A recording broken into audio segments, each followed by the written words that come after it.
오늘 우리가 함께 읽은 본문이 8절부터 13절 말씀이지만 사실 전체적인 맥락은 4장 1절부터 살펴봐야 되는 본문입니다. 본문이 조금 길고 어려운 면이 있어서 1절에서 13절 중심으로 핵심적인 부분만 조금 살펴보기를 원합니다. 여러분, 오늘 우리가 읽은 본문에서 가장 많이 나오는 단어가 있다면 안식이라는 단어입니다. 1절, 5절, 8절, 9절, 10절, 11절에 각각 한 번씩 언급이 되고 3절에서는 두 번이나 사용이 되고 있습니다. 또 안식이라는 단어를 직접적으로 사용하지는 않지만 4절에서는 하나님께서 제7일에 그의 모든 일을 쉬셨다고 하셔서 사실상 하나님께서 안식하셨다는 내용이 나옵니다. 여러분, 그 안식이라는 단어를 들으시면 어떤 생각이 드십니까? 무슨 생각이 먼저 떠오르시는지요? 아마 수고롭게 또 지치도록 일하다가 모처럼 시간을 얻어서 잘 쉬고 자는 것, 또는 부지런하게 연락을 주고 받고 의사소통해야 하는 수많은 관계들을 잠시 중단하고 개인적인 시간을 갖는 것을 우리가 상상해 볼 수 있을 것입니다. 조금 더 생각해 보자면 너무 바쁘게 지내다 보니 내가 어떻게 살고 있는지, 살아오고 있는지 제대로 점검하지 못하다가 여유를 가지고 진지하게 자신의 삶의 족적을 되돌아보는 것도 얼마든지 안식이라고 할 수 있을 것입니다. 몸이 쉬고 우리 마음이 쉬는 것은 바로 이것이 안식입니다. 오늘 10절 말씀을 보면 본문도 이렇게 말씀하고 있습니다. 이미 그의 안식에 들어간 자는 하나님이 자기의 일을 쉬심과 같이 그도 자기의 일을 쉬느니라. 자기의 일을 쉬는 것이 안식의 핵심입니다. 우리는 그 어떤 시대보다 더 많은 일들을 하고 더 많은 사람들을 만나고 셀 수 없이 쏟아지는 정보들을 다루면서 살아가야 합니다. 아마 우리나라 사람들만큼 바쁜 사람들도 드물 것입니다. 우리가 얼마나 바쁘고 분주하게 사는지 웬만한 외국인들이 다른 한국말은 몰라도 빨리빨리라는 단어는 알아듣는다고 하죠. 우리나라 학생들만큼 어려서부터 공부로 내몰리고 또 조금 더 자라서는 스펙을 쌓으면서 살아야 하는 그런 어린이들 또 청년들도 드물 것이고, 직장 생활하면서 야근과 특근이 대수롭지 않은 사회가 우리 사회입니다. 최근에야 워라밸을 중요하게 생각하고 삶의 균형을 좀 잡으려고 노력한다고 하지만 여전히 우리는 세상에서 가장 바쁘고 분주한 나라 가운데 살고 있습니다. 사람마다 안식에 대한 개념이 다르고 생각이 다르겠지만 하나님 앞에 믿음으로 살아가는 우리에게도 안식이 필요한 것은 마찬가지입니다. 그런데 오늘 본문에서 안식에 대해 설명할 때 조금 특이한 설명이 나옵니다. 우리 조금 앞 구절인 4장 1절과 2절을 먼저 한번 읽어보겠습니다. 1절, 2절입니다. 그러므로 우리는 두려워할지니 그의 안식에 들어갈 약속이 남아있을지라도 너희 중에는 혹 이르지 못할 자가 있을까 함이라. 그들과 같이 우리도 복음 전함을 받은 자이나 들은 바 그 말씀이 그들에게 유익하지 못한 것은 듣는 자가 믿는 결부시키지 아니함이라. 우리의 기대나 막연한 그런 상식에 따르자면, 여러분, 안식이라고 하면 하나님께서 우리에게 선물처럼 주셔야 하는 게 마땅하지 않을까요? 물론 우리가 남들보다 조금 더 편하게 살고 쉼이 있는 인생을 살기 위해서 하나님을 믿는 것은 아닙니다. 우리도 삶의 경험들을 통해서 이 땅에서 수고와 눈물과 아픔이 그치지 않음을 잘 알고 있고, 또 인생이 마른 광야길을 걸어가는 것 같다는 것도 고백합니다.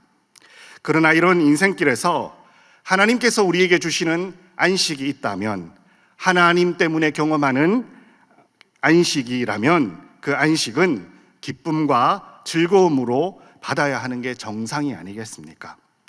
그런데 히브리서 저자는 그 안식과 관련하여서 우리가 두려워해야 하는 부분이 있다라고 말씀하고 있습니다.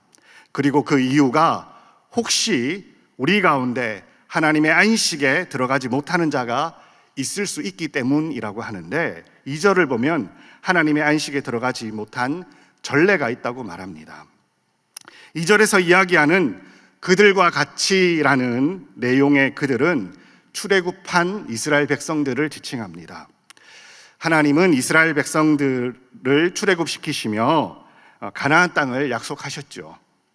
가나안이 안식이라는 개념과 연결되는 것은 그 땅이 단지 젖과 꿀이 흐르는 땅은 아니기 때문입니다. 여러분, 한번 우리가 생각해 보기를 원합니다.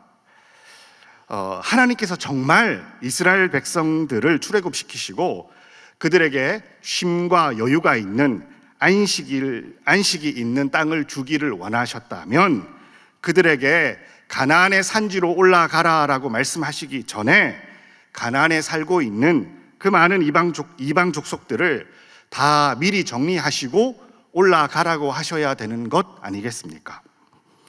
그게 주변 국가의 전쟁이든 기근이든 질병이든 가나안 땅에 주인이 없는 땅이 된 이후 이스라엘 백성들을 그 땅으로 들어가게 하셔야 진정한 안식으로의 초대라고 할 수 있겠죠.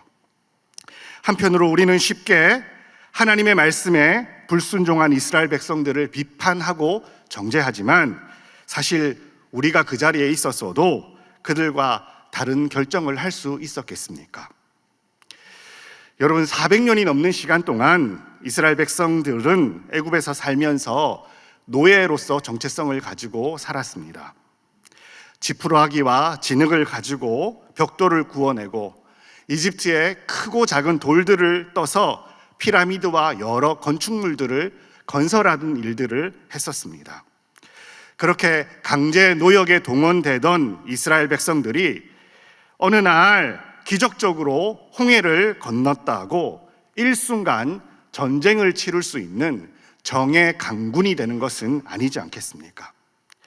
이스라엘 백성들도 분명 자신들에게 말씀하시는 하나님을 경험하였고 그들을 위해서 베푸시는 놀라운 기적들을 경험하면서 하나님의 살아계심과 그들을 위해 일하심을 분명히 보고 듣고 경험하였습니다. 그럼에도 불구하고 출애굽해서 가데스 바네아에 이르자 가나안으로 올라가라는 하나님의 복음은 안식으로의 초대가 아니라 목숨을 걸고 치러야 하는 끝도 없는 전쟁으로의 초대처럼 보여졌기 때문에 그 땅에 올라가기를 거부한 것 아니겠습니까? 2절 말씀처럼 분명히 하나님의 말씀을 들었지만 그 들은 말씀이 자신들이 마주한 현실과 너무 괴리가 커 보이기 때문에 사실은 말씀이 전혀 믿어지지 않기 때문에 이를 믿음과 결부되지 않았다라고 2절이 설명하고 있습니다. 성도 여러분, 이렇게 보자면 우리가 흔히 생각하는 가나안은 구약 백성들에게 주어진 하나님 나라의 모형이라고 하기에는 어폐가 있습니다. 오히려 이스라엘 백성들이 믿음을 가졌기에 하나님이 약속하시는 안식을 어떻게 누려야 하는지 그 안식의 누림을 훈련하는 훈련장이 바로 가나안입니다. 그래서 오늘 8절 말씀도 동일한 맥락에서 우리가 이해할 수 있습니다. 8절을 한번 보십시오. 만일 여호수아가 그들에게 안식을 주었더라면 그 후에 다른 날을 말씀하지 아니하셨으리라. 출애굽한 이스라엘 백성들은 불순종해서 약속하신 안식을 누리지 못하고 광야에서 다 죽었다고 하지만 여러분, 그렇다고 광야에서 태어나서 가나안 땅에 들어간 그 다음 세대는 그 이전 세대의 삶과 무엇이 달랐습니까? 여호수아 이래 사사시대 300년이 훨씬 넘는 시간 동안 이스라엘이 경험한 것은 안식입니까? 전혀 아니죠. 여호수아 이래 그 많은 사사들이 등장하며 반복적으로 경험해야 했던 것은 전쟁입니다. 가나안 땅에 들어왔지만 광야 세대와 달리 그 이후 세대도 여전히 자신들의 눈에는 블레셋과 여부스와 헷 족속이 보이지만 하나님은 그 땅을 이미 주셨다라고 강조해서 말씀하십니다. 가나안의 백성들은 철로 된 병기와 전차를 가지고 이스라엘을 대항하며 나아오는데 하나님은 그 땅을 얻는 방법을 어떻게 가나안 땅에 들어간 다음 세대에게 제시하고 계시는지 생각나시는지요? 모세와 여호수아에게 하신 말씀은 이렇습니다. 내가 모세에게 말한 바와 같이 너희 발바닥으로 밟는 곳은 모두 내가 너희에게 주었으니 너희의 발바닥으로 밟는 곳은 다 너희의 소유가 되리니 너희의 경계는 곧 광야에서부터 레바논까지와 유브라데 강에서부터 서해까지라. 여러분, 눈앞에는 전쟁이 치열해 보이지만 하나님은 뭐라고 말씀하시냐면 내가 이미 주었기 때문에 이 땅은 너희 땅이며 너희가 밟기만 하면 된다고 말씀하십니다. 여러분, 정말 저와 여러분이 그 시대 그 땅에 서 있더라면 정말 밟기만 하면 저 땅이 우리의 것이 되는 것처럼 여겨졌을까요? 현실과 말씀의 괴리가 얼마나 큰지요. 그러나 그 괴리를 뛰어넘어 믿음으로 순종할 때 비로소 이스라엘 백성들은 하나님께서 약속하시는 안식을 경험하게 된다는 것입니다. 여러분, 그래서 가나안은 하나님 나라의 천국 곧 모형이라기보다는 이곳에서 하나님의 말씀을 신뢰하며 하나님 나라의 백성으로 살아내는 가운데 하나님께서 주시는 안식을 경험할 수 있는 그런 훈련장이자 연습장인 것입니다. 이런 측면에서 볼 때 출애굽한 이스라엘 백성들이나 혹은 그 이후 가나안에 들어가서 싸워야 했던 그 다음 세대나 심지어 우리나 안식의 누림이라는 측면에서 보자면 결코 출발선이 다르지 않습니다. 여러분, 우리 가운데 세상이 광야 같지 않고 전쟁 같지 않은 분 계십니까? 저는 날마다 평안하고 순간순간 안식을 누리며 살아갑니다. 혹시 그런 분 계시는지요? 계시다면 어마어마한 신앙을 가지셨거나 아니면 이미 소천하셨거나 둘 중 하나 아니겠습니까? 우리 주님은 우리에게 이렇게 말씀하십니다. 평안을 너희에게 끼치노니 곧 나의 평안을 너희에게 주노라. 내가 너희에게 주는 것은 세상이 주는 것과 같지 아니하니라. 너희는 마음에 근심하지도 말고 두려워하지도 말라. 여러분, 우리에게 약속하시는 이 주님의 말씀은 늘 귀하고 감사하지만 현실은 막막할 때가 많고 어떻게 살아야 하는지 염려하고 근심해야 할 때가 얼마나 많습니까? 아프기 시작한 건강이 염려되고 걱정이 절로 나오는 경제적 고민은 훨씬 더 크고 돌아서면 자식의 문제가 가슴 한가운데 맺힌 돌처럼 그렇게 우리의 마음을 짓누를 때가 있습니다. 우리에게도 동일하게 안식과 평안으로의 초대가 있지만 우리가 믿음으로 하나님의 약속에 반응하지 못하면 우리도 이 땅 가운데서 누리지 못하는 안식이 있을 수 있는 것입니다. 성도 여러분, 한편으로 오늘 본문은 안식에 대한 조금 더 성경적인 기원을 우리에게 말씀합니다. 우리 3절 4절을 함께 읽겠습니다. 3절 4절입니다. 이미 믿는 우리들은 저 안식에 들어가는도다. 그가 말씀하신 바와 같으니 내가 노하여 맹세한 바와 같이 그들이 내 안식에 들어오지 못하리라 하셨다 하였으나 세상을 창조할 때부터 그 일이 이루어졌느니라. 제7일에 관하여는 어딘가에 이렇게 일렀으되 하나님은 제7일에 그의 모든 일을 쉬셨다 하였으며. 선뜻 이해하기 힘들지만 히브리서 기자는 하나님께서 우리에게 초대하고 계시는 그 안식은 사실 이미 창조 때부터 시작된 안식이라고 말씀합니다. 우리가 서두에 살펴보았듯이 안식은 표면적으로는 하던 일을 멈추고 쉬는 것입니다. 근데 창세기 2장을 보면 하나님께서 6일 동안 창조하시고 7일째는 안식하시죠.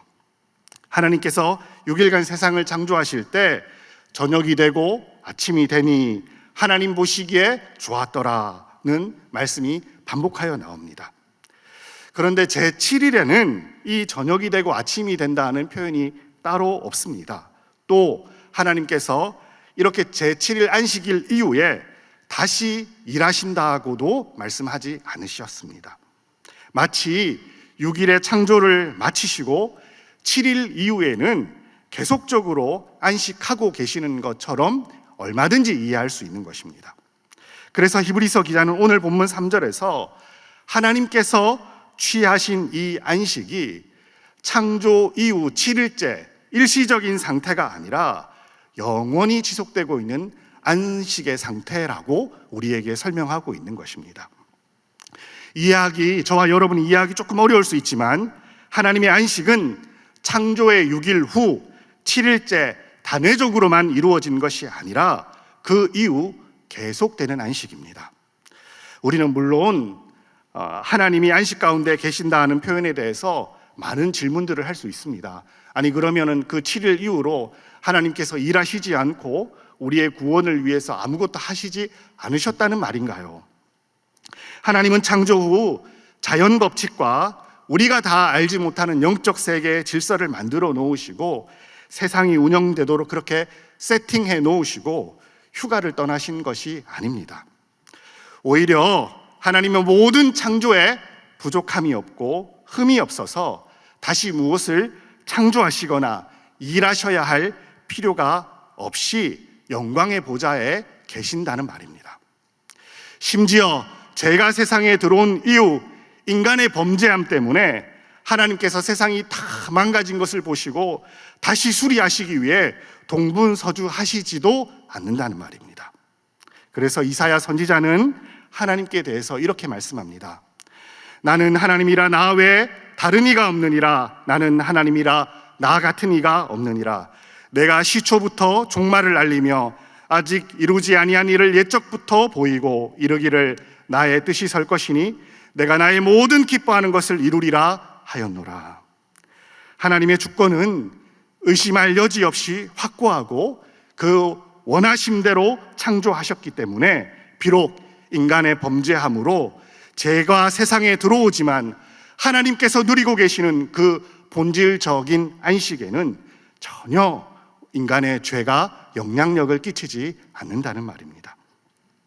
우리가 잘 알고 있는 대로 하나님께서 우리에게 제시하시는 구원 사역은 죄를 사하시고 하나님과 우리의 관계를 회복시키는 것이 가장 그 핵심이겠지만 또 다른 의미로 안식 없이 사는 우리에게 영원한 하나님의 안식 가운데, 그 안식 가운데 계시는 하나님이 우리를 초대하시는 그 과정이 구원의 과정인 것입니다. 우리는 늘 내 몸이 편한가, 내 마음에 평안이 있느냐로 안식의 기준을 정의하려고 노력하지만 하나님 보시기에 진정한 안식은 우리의 외적인 환경과 상관없이 하나님과 샬롬을 누리고 있으면 우리는 이미 안식 가운데 거하는 것입니다. 짧은 시간 유대인들이 사는 모습을 보면서 저는 마음이 좀 불편하고 힘들 때가 있었습니다. 해가 지기 전 금요일 오후가 되면 유대인들이 굉장히 바빠집니다. 안식일에 먹을 식품을 준비하고 또 가족들끼리 안식일을 보내기 위해서 열심히 분주하게 차를 타고 이리저리 이동하다가 해가 떨어지고 안식일이 시작되면 약속이라도 한 것처럼 예루살렘이 매우 조용해집니다. 인구가 한 120만 명 정도로 우리 기준으로는 많지 않지만 그래도 평소에는 도시가 굉장히 활발한데 안식일이 시작되면 그 활발함은 다 사라지고 정말로 모든 사람이 쉬고 있다는 생각이 저절로 들 정도로 멈춤의 시간으로 들어갑니다. 생각해보면 우리 성도님들이 한 주간 누구보다 열심히 일상을 사시다가 주일이 되면 좀 쉬셔야 하는데 사실 우리는 주일도 평일만큼 바쁘지요.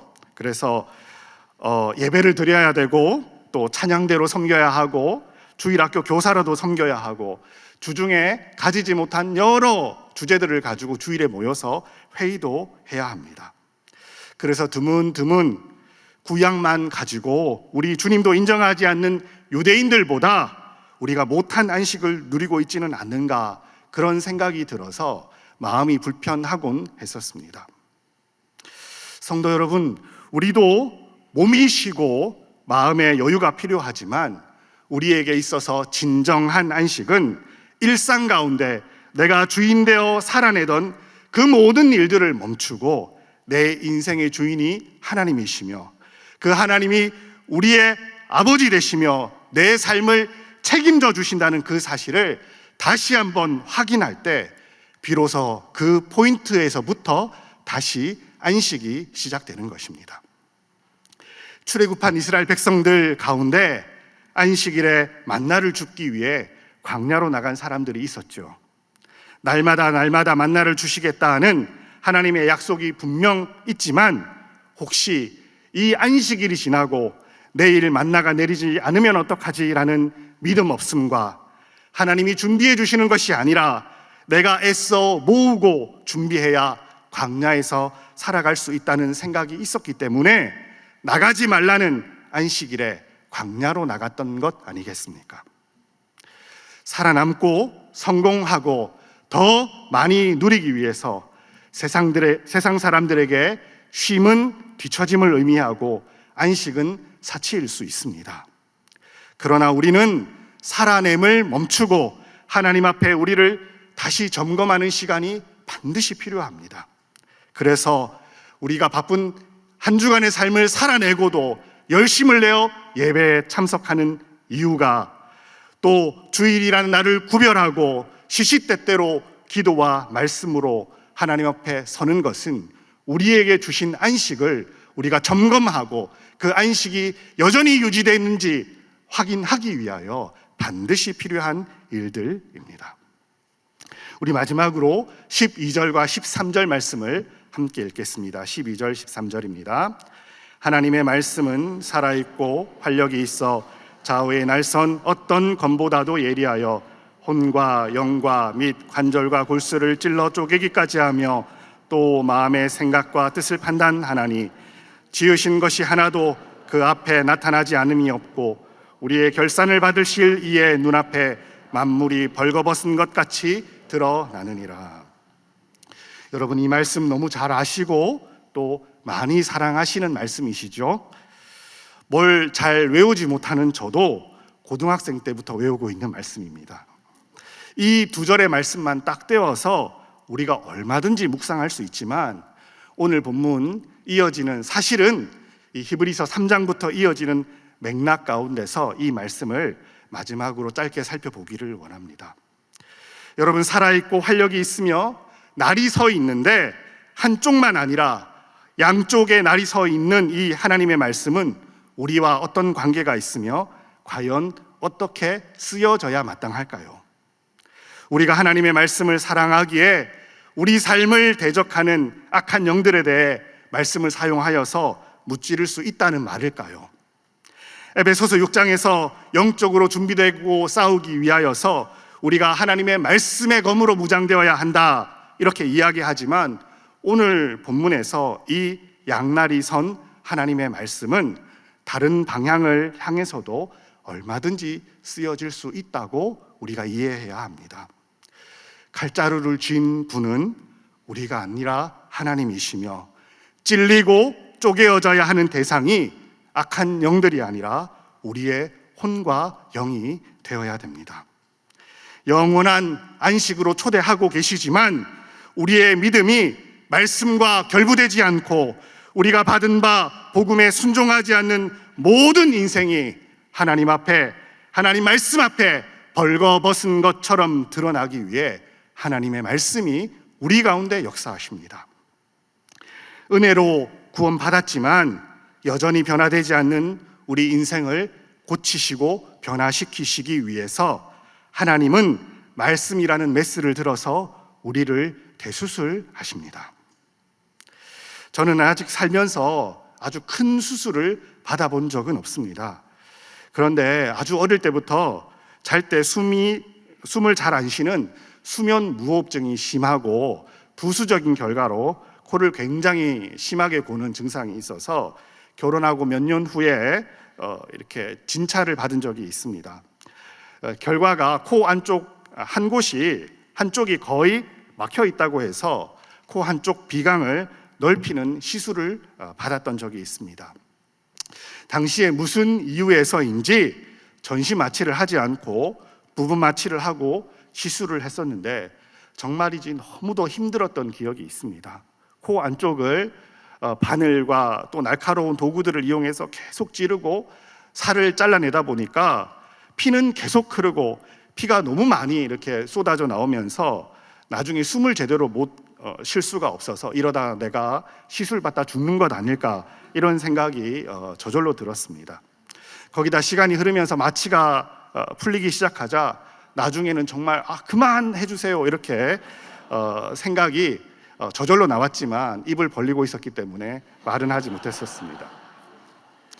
여러분 얼마나 힘들었는지 시술 마치고 이렇게 제가 이렇게 쉬고 있는데 아내가 이렇게 병문안을 왔습니다. 근데 그때까지도 눈물이 그렁그렁 고여 있는 제 모습을 보면서 아내가 이렇게 짓궂게 놀리던 기억이 있습니다. 성도 여러분, 하나님은 영원한 안식으로 우리를 초대하시고 주님 다시 오실 그날의 완전한 안식뿐만 아니라 광야 같고 비록 전쟁터 같은 세상이지만 이곳에서도 우리가 안식 누리기를 원하십니다. 그런데 혹시 우리가 그 안식을 원하지 않는 것은 아닌지요? 출애굽한 이스라엘 백성들의 눈에 가나안 땅의 거인족과 큰 성들을 보면서 하나님이 말씀하시는 안식이 아니라 전쟁이 더 크게 보여지기 때문에 자신들이 원하는 안식이 있는 애굽으로 되돌아가자고 했던 것처럼 우리가 믿음으로 산다고 하지만 우리 영혼 깊은 곳, 우리 폐부로부터 우리가 원하는 안식을 얻기 위해 우리가 주인되어 광야 같은 세상을 살아낼 때 하나님은 주저하지 않으시고 좌우의 날선 검을 들어 우리 인생을 수술하십니다. 인생의 고난이라는 수술대 위에 우리를 눕히시고 어떤 검보다도 예리하여 혼과 영과 및 관절과 골수를 찔러 쪼개기까지 하며 또 마음의 생각과 뜻을 판단하시는 그 검으로 우리 안에 있는 것들을 헤집으시는 것입니다. 문제는 우리를 고치시는 그 수술 과정에 마취가 없습니다. 하나님이 말씀과 인생의 고난 수술대로 우리 삶을 고쳐나가실 때 좀 전신마취 해주시고 편하게 우리가 변화되는 것을 허락해 주시면 좋겠는데 그렇게 하시지 않는다는 것이죠. 그래서 하나님 말씀은 분명히 시편 기자가 말씀하시는 것처럼 송이꿀보다 달지만 우리의 죄악과 연약함을 드러내실 때에는 말씀보다 우리를 힘들게 하고 우리 인생을 무겁게 다루시는 것도 없음을 우리가 경험할 수 있습니다. 그래서 우리 믿음의 연수가 더해질수록 우리의 믿음의 연수가 제대로 더해질수록 내가 보기 좋은 말씀만 사랑하는 것이 아니라 때로 힘들고 고통스럽지만 내 안에 있는 연약함과 부족함을 드러내는 하나님의 말씀 앞에 두렵고 떨림으로 진중하게 서는 시간이 더 늘어나야 하는 것입니다. 이 저녁에 나오신 사랑하는 성도 여러분, 저와 여러분에게 안식을 주시되 우리의 몸과 마음과 영혼 깊은 곳에 안식을 주시는 하나님을 사모하시는 여러분 되시기를 간절히 소원합니다. 안식에 관한 약속의 초대를 받았지만 불순종으로 반응하여 그 안식을 누리지 못한 구약의 백성들처럼 하지 말고 우리에게 허락하신 안식에 들어가기 위해 믿음으로 순종하는 연습이 우리 삶 가운데 계속되어야 할 것입니다. 무엇보다 살아계신 하나님과 샬롬이 있어서 우리 삶의 여러 형편과 상관없이 이 땅 가운데서도 하나님 나라의 참된 안식을 누리는 그 은혜가 살아있는 하나님의 말씀으로 말미암아 우리 삶 가운데 많이 끝없이 경험되어지는 저와 여러분의 삶이 되시기를 주님의 이름으로 축원드립니다.